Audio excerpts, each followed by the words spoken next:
Gracias. Muy buenos días, mis hermanos. Dios les bendiga. Asusta la presentación, ¿no? Asusta la presentación. Una alegría enorme estar frente a ustedes, de veras. Un pastor más que forma parte del equipo, de este gran equipo que Dios ha levantado en este tiempo para su gloria, para bendición de nuestras comunidades, hablando distrito donde vivimos, donde está nuestra congregación, sin duda también para el Perú. Esperamos en el Señor para el mundo también. Y gracias por esta invitación de no solamente compartir la palabra, sino también de estar al frente de las misiones en el Perú. Y yo quiero expresar de repente con un par de palabras. Es una experiencia para un servidor, una gran experiencia tener este cargo, esta responsabilidad, pero también es un aprendizaje. He aprendido enormemente he aprendido. Y creo que ahora, estando, diríamos, en este lugar, con esta responsabilidad, puedo ver que no somos los únicos en la iglesia del Señor. Dios se mueve, sin duda, Dios se mueve, Dios al frente de su obra en este mundo, ¿no es cierto?, manifestando su amor justamente hacia el mundo. Así que hay miles en el Perú, miles de hermanos nuestros, congregaciones, hermanos pastores, dedicados a la labor misionera, con un corazón misionero. Es increíble. Hace poco participé de un par de reuniones donde encontré un gran grupo de organizaciones que se dedican a la traducción, algo que de repente nosotros desconocemos. Conocemos a Adolfo Betancourt, sabemos un poquito acerca de su ministerio, pero cuando participé de esta reunión había una cantidad de organizaciones que se encargan específicamente a traducir la palabra al idioma de las comunidades, de los grupos étnicos, en fin. Y un grupo de hermanos peruanos, gente de la sierra y gente de la selva del Perú, peruanos. Yo creo el 95% de los que están involucrados en esta tarea de la traducción, peruanos, gente peruana. Una alegría para mí saber que hay personas, hermanos, que tienen un gran amor, que dedican parte de su tiempo a la traducción para que las comunidades, los grupos, sectores en la sierra y en la selva del Perú puedan tener la Biblia en su propio idioma. Tiempo, inversión increíble. Lo único que en ese momento daba gracias a Dios. Gracias a Dios, Dios es tan bueno. Nosotros como aliancistas, como pastores, como iglesia, nos dedicamos a predicar, queremos alcanzar a nuestra comunidad, localidad, ¿no es cierto? Todo un esfuerzo de trabajo, pero hay personas que tienen ese tipo de ministerio. Luego participé de otra, donde conocí también a hermanos, hermanas, al frente de diferentes organizaciones. Capacitan, nos orientan, en fin, yo no puedo enumerar porque son tantísimos. En algún momento yo quiero confesar con toda sinceridad, pastor, que yo tenía cierta sensación con las organizaciones. Yo cerraba las puertas, como no sé si la gran mayoría de pastores aliancistas, ¿no? Cerramos las puertas rápidamente y no permitimos que organizaciones o agencias puedan de alguna manera. Pero yo tuve que pedir perdón, con sinceridad, ante Dios, ante ustedes, pedir perdón porque me di cuenta del valor que tienen estas organizaciones, el valor. Ellos también sin duda han reconocido que han estado un poco distante de las autoridades eclesiásticas, de los pastores, han estado un poquito distantes, pero sin embargo me han pedido perdón. Ahora tienen mayor acercamiento. Somos un gran equipo, son gente que nos bendice porque tienen una cantidad de informaciones increíble. Así que gracias a Dios no somos los únicos en ese sentido.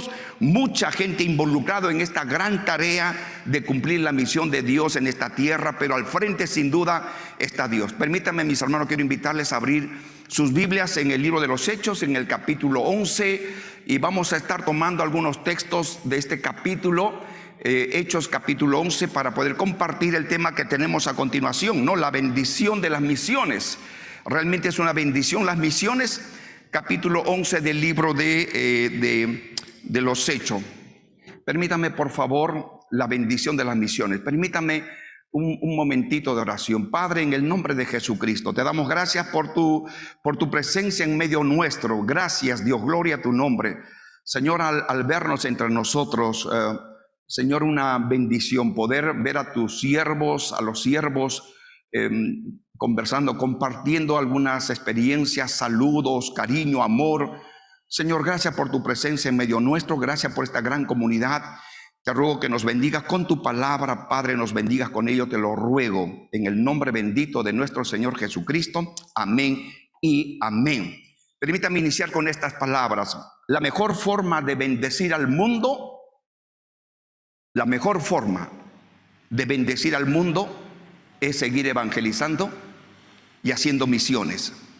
No hay forma en que los hombres encuentren paz con Dios y consigo mismo si no es a través del evangelio.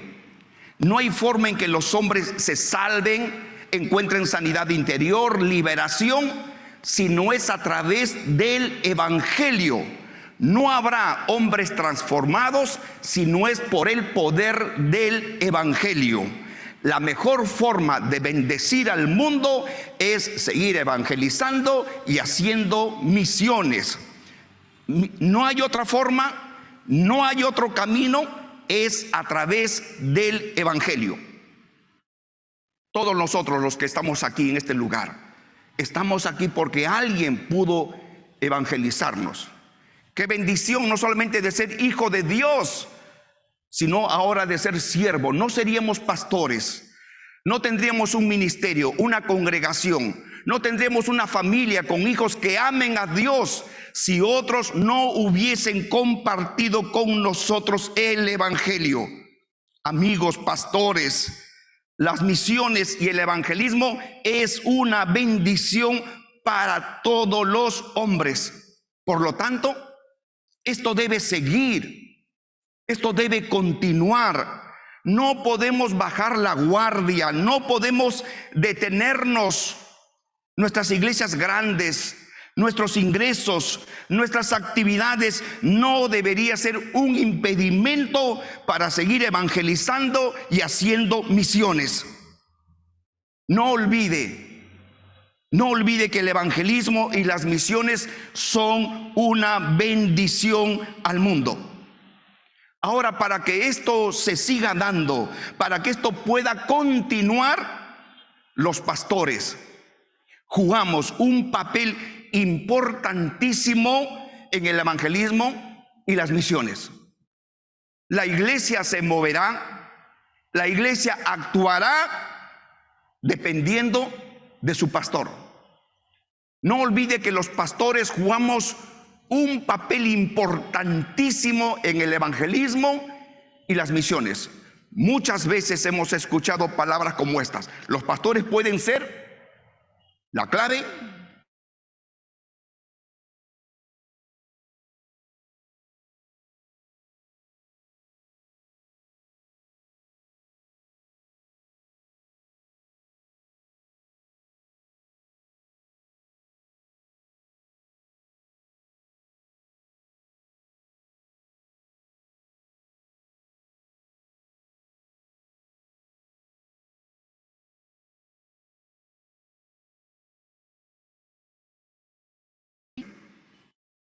Apóstoles, pastores, y yo voy a llamarle pastores. ¿Qué hicieron ellos para que el evangelismo y las misiones se dieran en el primer siglo? Lo primero, los pastores prepararon a la iglesia para el evangelismo. Los apóstoles, el liderazgo, los pastores prepararon a la iglesia para el evangelismo. Fíjese por favor el verso 19 del capítulo 11 de los Hechos. ¿Qué dice el texto? Dice el texto así: ahora bien, los que habían sido esparcidos a causa de la persecución que hubo con motivo de Esteban, pasaron hasta Fenicia, Chipre y Antioquía, no hablando a nadie la palabra, sino solo a los judíos. Pero el verso 20 dice: pero había entre ellos unos varones de Chipre y de Cirene, los cuales cuando entraron en Antioquía hablaron también a los griegos, anunciando el evangelio del Señor Jesús. Y en Hechos capítulo 8 y el verso 4 es un texto que todos conocemos, pero los que fueron esparcidos, dice el texto, Hechos 8:4, los que fueron esparcidos iban por todas partes anunciando el evangelio. ¿Quiénes anunciaron el evangelio? ¿Quiénes? Los que fueron esparcidos. ¿Quiénes fueron esparcidos? La iglesia, los creyentes. Ellos fueron esparcidos y se fueron por todas partes, por el norte, por el sur, por el este, por el oeste. Se fueron por todas partes, así dice el texto, por todas partes anunciando el evangelio de nuestro Señor Jesucristo. ¿Por qué lo hicieron? ¿Por qué lo hicieron? Porque así fueron enseñados. Así fueron enseñados. Fueron enseñados a compartir el evangelio de nuestro Señor Jesucristo. Fueron enseñados, fueron capacitados, yendo por todos lados. Los creyentes, los comunes, los anónimos, no se mencionan los nombres, se fueron por todas partes anunciando el evangelio de nuestro Señor Jesucristo. Me pregunto, ¿por qué lo hicieron? Porque ellos aprendieron eso, aprendieron a evangelizar. Antes de que ocurra la persecución,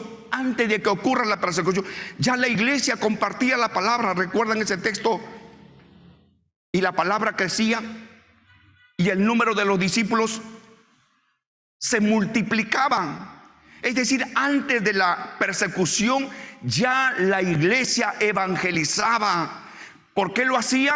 Porque así aprendieron de sus pastores, así aprendieron de sus líderes a compartir el evangelio de nuestro Señor Jesucristo. Mis hermanos queridos, ellos aprendieron cuál era su misión, cuál era su tarea en este mundo. Y porque ellos sabían cuál era su tarea, evangelizaron. Era parte de su vida cristiana y todo, podemos decir, un estilo de vida. Compartían.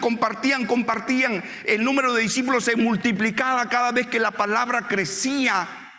Ellos fueron enseñados por sus pastores. La iglesia es lo que sus pastores les enseñaron.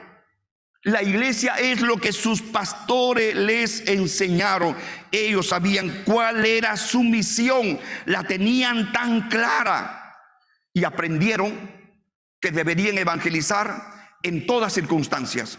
En todas circunstancias puede haber tiempos de prosperidad, de paz, de bonanza, pero puede haber tiempos de persecución, tiempos de pandemia o crisis económica. No importa las circunstancias, no importa, hay que seguir evangelizando. Estos hermanos que formaban parte de la iglesia, escúcheme mi hermano, ellos no respondieron a un plan estratégico. No era parte de un programa de la iglesia el hecho de que ellos se hayan ido por todas partes para anunciar el evangelio. No respondieron a un programa de la iglesia o a un plan estratégico del pastor. No era una campaña evangelística. Ellos de manera tan natural fueron esparcidos, habiendo dejado su tierra, su casa, su familia, su gente, pero compartían con otros el evangelio. La gran pregunta, ¿por qué lo hicieron? Porque eso aprendieron de sus pastores. Los pastores jugamos un papel importantísimo para el evangelismo y las misiones. Queremos bendecir a los hombres, queremos bendecir al mundo, entonces tenemos que seguir evangelizando y tenemos que seguir haciendo misiones.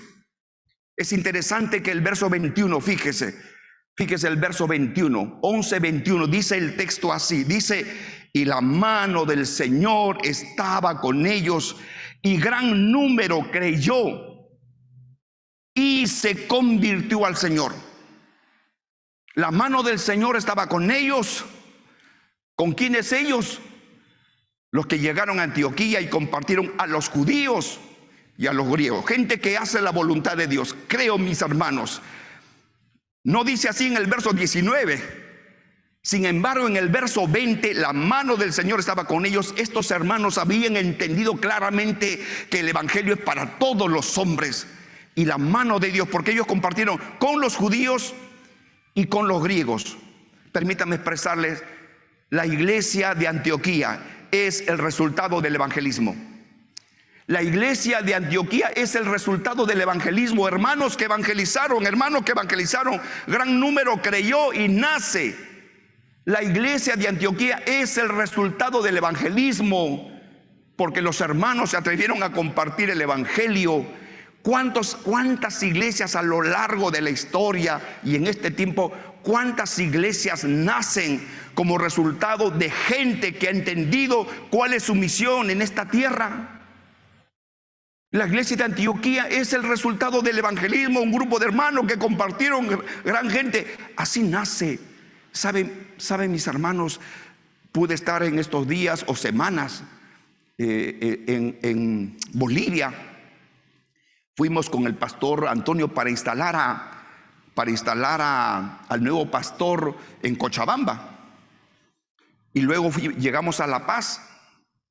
Y entonces uno recaba un poco de información, una bendición. Cuando uno está metido acá, de repente no tiene toda la información y no puede ver lo que Dios hace en otros lugares. Pero nos hablaron de Pablo Mogollón, alguien que nació en esta iglesia aquí en Lince, nació y por alguna razón viajó a Bolivia. Saben mis hermanos que él es el punto para que naciera la iglesia. Allá se llama, en La Paz hay dos iglesias, Calacoto y Miraflores. Y la iglesia de Miraflores nació por el ministerio de este hermano nuestro Pablo Mogollón. Aquí conoció al Señor, lo bautizaron allá en Bolivia, Pedro Ortiz se bautizó y el hombre se dedicó a evangelizar, mis hermanos, sin de repente tener toda la formación necesaria. Y nació la iglesia de Miraflores allá en La Paz y fue la iglesia más grande de todas las alianzas en Bolivia. Las iglesias nacen como resultado del evangelismo. Estuve ayer conversando con un gran pastor amigo, su padre, que se iba por la sierra, por la selva del Perú. Todos conocemos a Víctor, creo, conocemos a Victorino Malpartida. Y que se iba por aquí, se iba por allá, y llegaba a un terreno, se instalaba, colocaba su carpa, ¿no es cierto? Un lugar para vivir y el otro el espacio para reunir a la gente, y salía a evangelizar. Él no respondía a un programa de la Iglesia Nacional, era su amor por la gente. Y luego de establecer la iglesia se iba a otro lugar y luego establecía la segunda y la tercera y se iba por diferentes lugares porque sabían cuál era su misión. No esperaban perdonen con el perdón de no se sienta mal, él no esperaba una ofrenda. Él sabía cuál era su misión y salía y compartía el evangelio. Así han nacido tantísimas iglesias. Aquí el texto dice: y la mano del Señor estaba con ellos y gran número creyó. Y dice el texto, y se convirtió al Señor. Se convirtió. Me encanta esa palabra, se convirtió, hubo conversión. La conversión no es un asunto humano, la conversión es un milagro. Es un asunto de Dios. Es decir, mis hermanos, gente que fueron tocados por la palabra, por el evangelio, por el Espíritu Santo, y gente que comenzó a amar a Dios, gente liberada, gente sanada, gente transformada por el poder de Dios. Esa gente se convirtió, abandona el pecado, se vuelve a Dios. Gente convertida, no gente convencida, gente convertida. Todo eso se logró porque un grupo de hermanos que entendían cuál era su misión fueron para poder compartir el evangelio de nuestro Señor Jesucristo. Y gloria a Dios, se convirtió gran número de personas que amaron al Señor y luego comenzaron a amar al Señor Jesucristo. Yo recuerdo cuando había una serie de predicaciones, y luego escuchábamos testimonios. Recuerdo cuánta gente que daba testimonio de dónde había salido. Un hermanito nuestro que su esposa asistía a una reunión de oración, oraban por él, y luego él fue tocado por el evangelio. Él dejó el licor, la borrachera, un tipo terrible. Y luego comenzó a ir a la iglesia y la gente del vecindario hablaban de ese hombre porque lo conocían. Ese mismo milagro ha sucedido en tantísima gente. Cuando se comparte el evangelio guiado por Dios, cuando Dios nos da su respaldo, gente que pasará de muerte a vida, gente que pasará de muerte a vida. En ese sentido, el evangelismo y las misiones son una bendición al mundo. No podríamos detenernos, no podríamos. Hemos logrado tanto en estos 50 años. Fíjese los templos que tenemos, el equipo enorme que tenemos, gente con tanta capacidad, con tanto.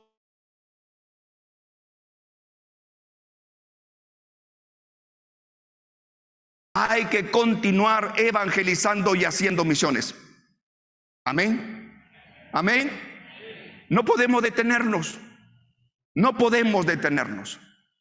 Pero no solamente estos pastores prepararon a la iglesia, la importancia de los pastores de preparar a los creyentes, la importancia de que cada creyente nuevo aprenda cuál es su misión, para qué estamos en esta tierra y que pueda darse esto. Pero no solamente los pastores les enseñaron el evangelismo a la gente, sino también los pastores se preocuparon por edificarlos, por discipularlos. Y en la segunda cosa, los pastores se encargaron, el liderazgo se encargó de discipular, de edificar. Digo esto porque cuando la iglesia en Jerusalén escuchó de este gran milagro en Antioquía, ¿no es cierto? Cuando la iglesia de Jerusalén escuchó de este gran milagro en Antioquía, ¿a quién enviaron? A Bernabé. Enviaron a Bernabé no solamente para que viera lo que está pasando, ¿no? Sino para que pudiera atender a la iglesia, para que pudiera atender a los nuevos creyentes que necesitan de gente clave para que los pueda atender, discipular, darle el seguimiento. Así que enviaron. Bernabé era un líder importantísimo, pastores, amigos. Bernabé era un líder importantísimo. No enviaron a cualquiera, perdonen la expresión, enviaron a Bernabé, un líder importantísimo, un hombre con gran testimonio, un hombre con tan gran testimonio. Fíjese lo que dice el verso 24, hablando acerca de Bernabé. 11:24 dice el texto: porque era varón bueno y lleno del Espíritu Santo y de fe. Un hombre de Dios, un hombre no solamente con preparación teológica, sino un hombre con características espirituales muy fuertes. ¿A quién enviaron? A Bernabé. ¿Quién era Bernabé? ¿Cuáles eran sus características? Un hombre lleno del Espíritu Santo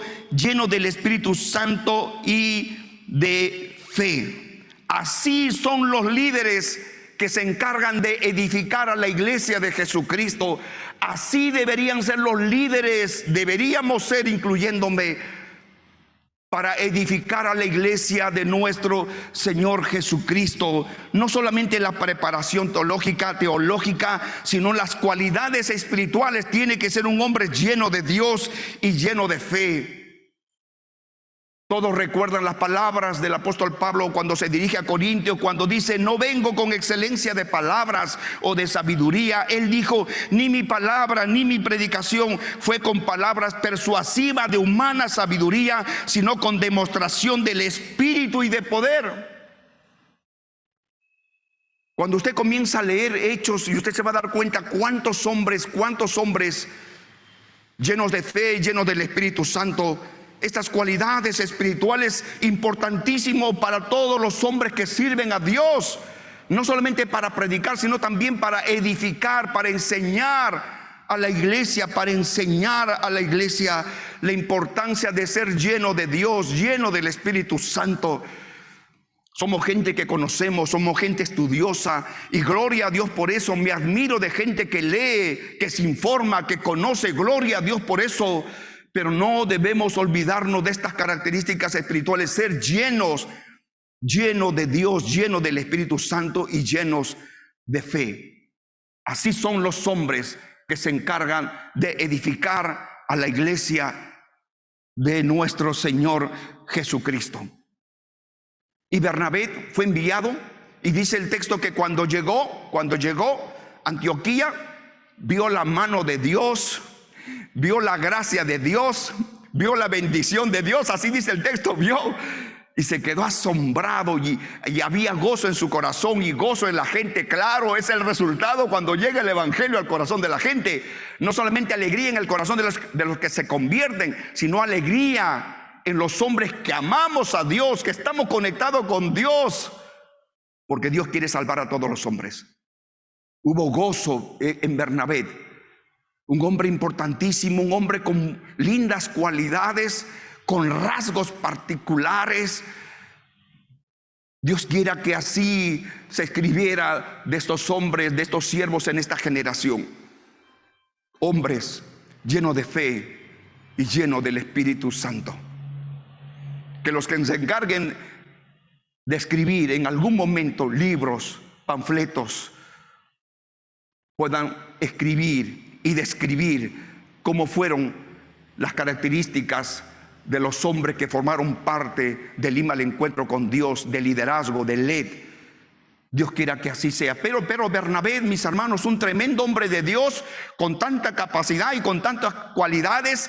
Él se dio cuenta, al ver que era un gran número de personas que habían conocido al Señor, él no se quedó solo para hacer la obra importante, no se quedó solo para hacer la obra. Él dice el texto que él fue a buscar a Saulo de Tarso. Fíjese, mi hermano, en el verso 25, después fue Bernabé a Tarso para buscar a Saulo, y hallándole le trajo a Antioquía. Me encanta esta partecita, porque un hombre con tanta capacidad como Bernabé, sin embargo, al ver la obra de Dios, al ver la obra, gran número de personas, no quiso hacerlo solo, no trabaja solo. Él entendió la importancia del equipo y se fue a buscar a Saulo. Se tomó el tiempo de ir a buscar a Saulo a Tarso, y cuando lo ubicó lo trajo. Él sabe que otros pueden aportar, él sabe que otros también se pueden desarrollar en el ministerio. No trabajó solo, pensó en un equipo. Y gracias a Dios nuestras congregaciones trabajan en equipo, y el aporte de todos es una riqueza. El aporte de todos es una riqueza. Sus opiniones, sus talentos, sus dones, sus habilidades, sus capacidades suman. Qué bueno, gracias a Dios, los pastores en Lima al Encuentro con Dios hemos aprendido y hemos entendido que solo no podemos hacer la tarea. Importante el equipo, así que él se fue, ¿no es cierto? Él se fue para traer a Saulo de Tarso. Él también puede desarrollarse, él también puede ser útil, él también puede ser de bendición a la iglesia, así que lo invitó para que forme parte del equipo. Y dice en el verso 26, el texto, y se congregaron allí todo un año con la iglesia, y enseñaron a mucha gente, y a los discípulos se les llamó cristianos por primera vez en Antioquía. Un año enseñaron a mucha gente, y enseñaron a mucha gente. La enseñanza, pastores, la enseñanza clave. Si queremos una iglesia sana doctrinalmente y teológicamente, tenemos que enseñar y enseñar bien. Si queremos iglesias sólidas bíblicamente, tenemos que enseñar. Saulo, Bernabé fueron y enseñaron. La enseñanza como parte del discipulado. Recuerdan Hechos 2:42, y perseveraban en la doctrina de los apóstoles, perseveraban. Es decir, enseñanza permanente. Por eso las iglesias se hacen sólidas, gracias a Dios. Pero algunas veces me he preguntado, porque pasa en nuestra congregación, o en nuestras congregaciones, cuando un hermanito después de tanto tiempo termina en otra congregación, y uno se pregunta ¿por qué? ¿Por qué? ¿Qué hicimos mal? Un hermano lindo, comprometido con la obra, un líder, y luego aparece en otro lugar. Nos hemos preguntado, claro, con dolor, porque se va un siervito, una siervita, pero nos preguntamos por qué. Y una hermanita muy linda, muy servicial, muy evangelizadora, y después no la vi un tiempo y luego apareció con un vestido largo. Y yo dije, ¿qué pasó? ¿Qué sucedió? No es que sea malo que se ponga un vestido largo, pero ¿qué pasó? ¿Qué pasó? Y nos preguntábamos, ¿estamos enseñando bien? ¿Estamos enseñando bien a la iglesia? ¿O no estamos enseñando bien? La iglesia se plantará, la iglesia será sólida en la medida en que los siervos enseñemos y enseñemos bien. Marta Lafosse ya no está entre nosotros. No ha fallecido, está con vida, pero por si acá, en algún momento dije algo también, me dice, pastor, perdone. Y ella estuvo en Inglaterra por algunos años, y ella nos compartió.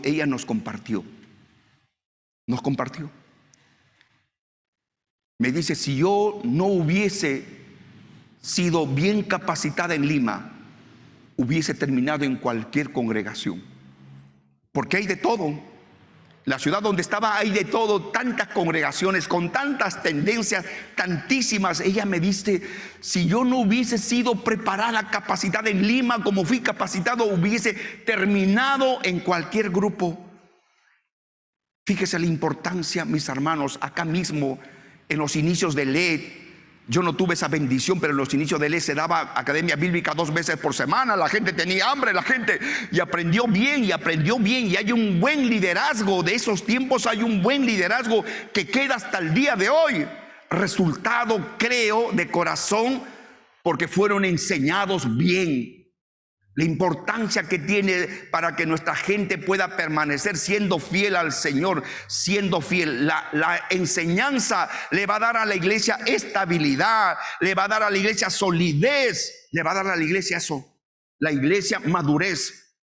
La iglesia de Antioquía, una iglesia madura, una iglesia sólida. Usted puede leerlo, puede verlo. Luego capítulo 13, usted puede notar una iglesia madura, estable, organizada, como fruto de haber sido enseñados.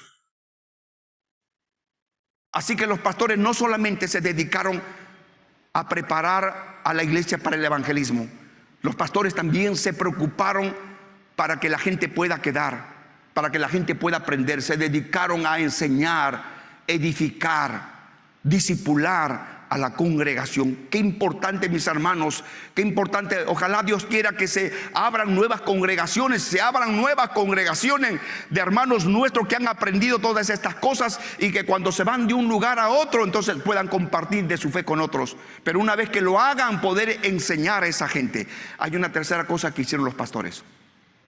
Una tercera cosa. Los pastores prepararon a la iglesia para el evangelismo. Los pastores se encargaron de edificar y discipular a la iglesia. Pero un tercero, los pastores promueven y practican las disciplinas espirituales.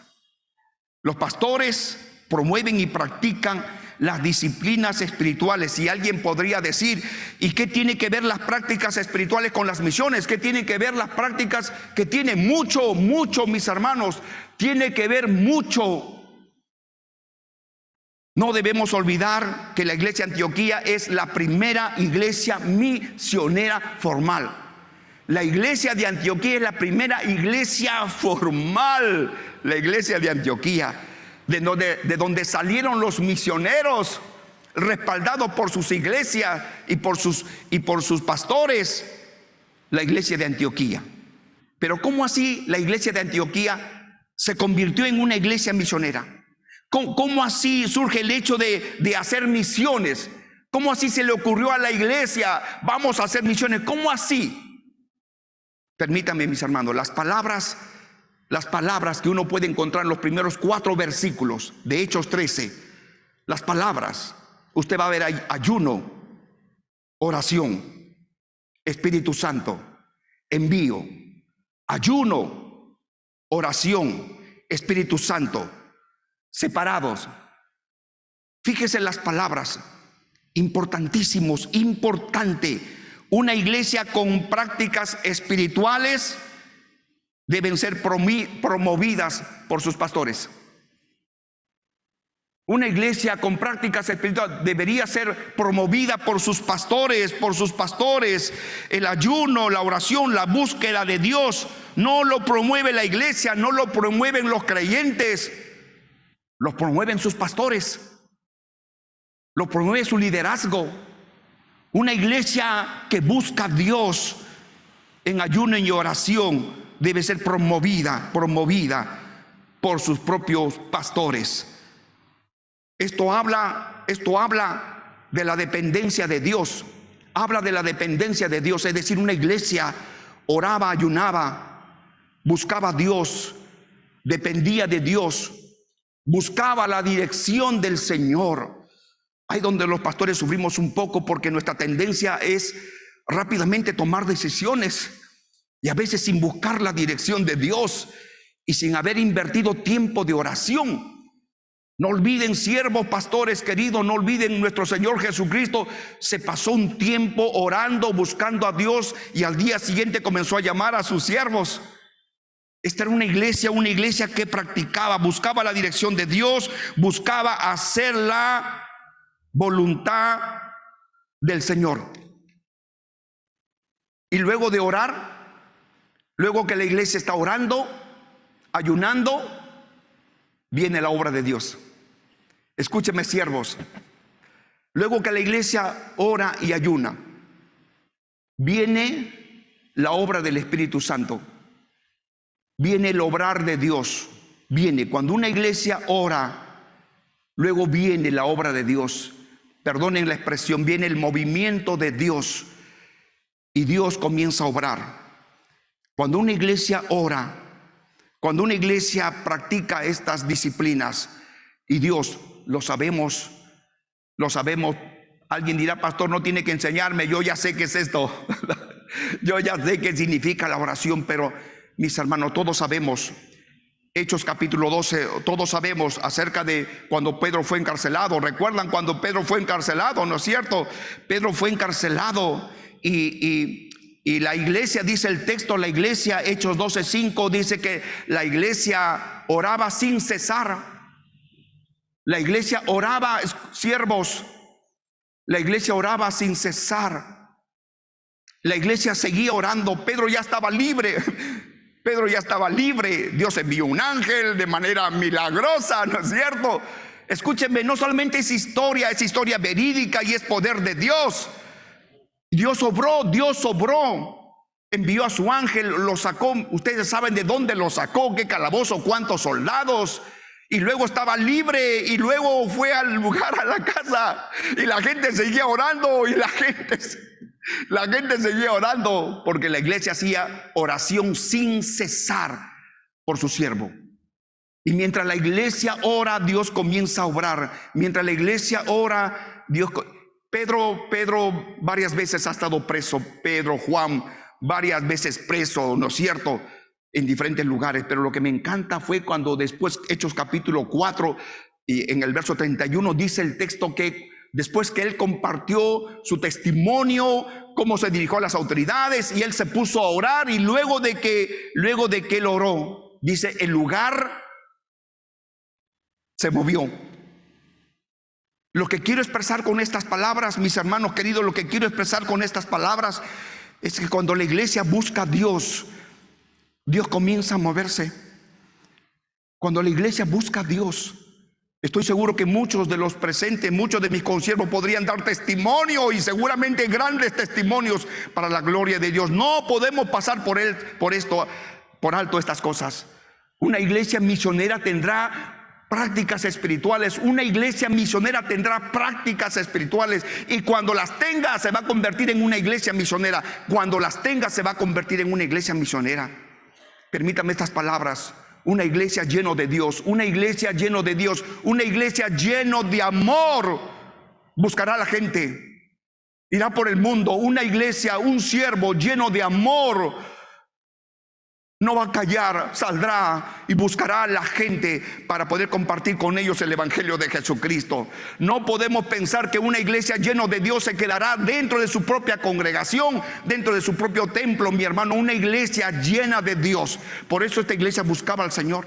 Y luego el Espíritu Santo, ¿no es cierto?, comienza a obrar. El Espíritu Santo comienza a obrar y habla. Y dice: sepárenme a ellos. El Espíritu Santo no solamente convence a los hombres de sus pecados. El Espíritu Santo no solamente convence a los hombres de sus pecados. No solamente nos enseña a nosotros las cosas profundas de Dios. El Espíritu Santo también está al frente de las misiones, guía las misiones. Él decide quién va, hacia dónde vamos, con quiénes vamos. Él decide. Es el que dirige, pero Él comienza a obrar. ¿Cómo así la iglesia de Antioquía se convierte en una iglesia misionera? Sus prácticas espirituales. Y el versículo 1 habla de su liderazgo, ese liderazgo que promovía las disciplinas espirituales dentro de la iglesia. Y luego salieron y conocemos la historia, los viajes misioneros. ¿Cuántas iglesias se plantaron? En Hechos mismos se ve claramente cuando llegaron a cierto lugar, Pafos, y Saulo encontró a un mago y al cónsul, ¿no es cierto?, y comparten el evangelio. Y dice el texto claramente en el verso 9: Saulo, Pablo, lleno del Espíritu Santo. La iglesia le dio su respaldo. La iglesia estaba lleno del Espíritu Santo. Estos siervos, así se hace la obra de Dios.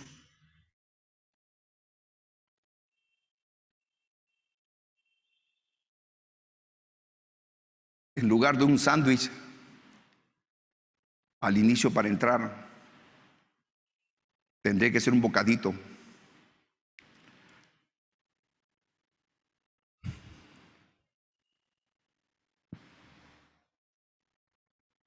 Pablo se convirtió en un plantador de iglesias. Así creció. Mis hermanos, las misiones son una bendición al mundo. Y desde que salieron de Antioquía, y Pablo y Bernabé y Silas y otros, cuántas iglesias y cuánta gente pasó de muerte a vida, y cuánta gente del reino de las tinieblas al reino de la luz. Cuánta gente, fruto del evangelismo y fruto de las misiones. Hoy, esta mañana, tendremos seguramente gente que va a compartir con nosotros su testimonio, gente que está, gloria a Dios, por eso somos un gran equipo, gloria al Señor. Si queremos ser de bendición al mundo, tenemos que seguir evangelizando, y tenemos que seguir haciendo misiones, y tenemos que hacer un compromiso. Los pastores jugamos un papel importantísimo en esta gran tarea. ¿Cuántos años tendremos por delante? No lo sé. Mientras Dios nos dé vida, no solamente evangelicemos, enseñemos a la iglesia, que aparezcan las nuevas generaciones amando a Dios, sirviendo a Dios y evangelizando al Perú. Quiero invitarles a ponerse de pie, mis hermanos. Gracias.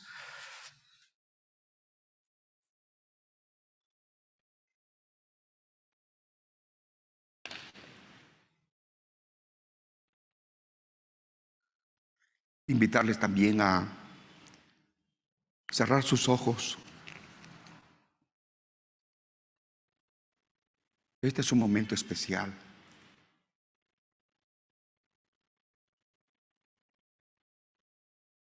¿Sabe cuando, mientras usted tiene el rostro inclinado, cuando Dios llegó a mi vida, tocó mi corazón? Fue extraordinario. Fue extraordinario. Tuve experiencias significativas. Comencé a amar a Dios, a mi familia. Increíble, algo que ha sucedido en usted seguramente. Pero recuerdo tantas veces que le dije: Dios, aquí está mi vida. Si puedo serte útil, Dios, si yo puedo serte útil, dime dónde y yo quiero servirte. Dime dónde, Dios, y yo quiero servirte. Estoy seguro que todos, o la gran mayoría, hicimos esta oración para consagrar nuestras vidas. Ahora ya estamos en el ministerio. Ahora estamos sirviendo a Dios. Gloria a su nombre. Pero la tarea es mucha. Puede decirle en su corazón: Dios, no quiero perder esto. No quiero, Dios. Quiero hacerlo yo. Compartir con la iglesia. Tengo una tremenda responsabilidad de enseñar, de compartir con ellos.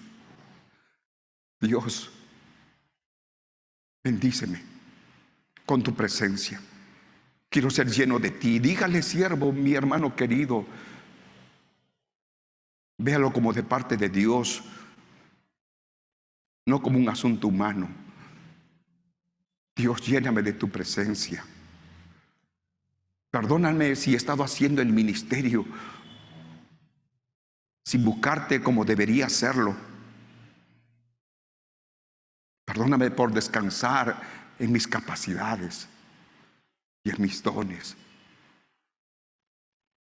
Quiero estar lleno de ti, Señor. Padre, en el nombre de Jesucristo, te doy gracias, te damos gracias por este espacio, este tiempo, tu presencia en medio nuestro. Queremos pedirte, como lo hemos hecho tantas veces: salva al Perú, salva a Lima, salva al Perú, salva al mundo. Aquí están nuestras vidas, Señor. Tómalo como ofrenda, si así te place. Tómalo como ofrenda para tu gloria y honra. Permítanos ser estos instrumentos, estos canales. Gracias, gloria a tu nombre. Te bendecimos por Jesucristo nuestro Señor. Amén y amén. Gracias, siervos.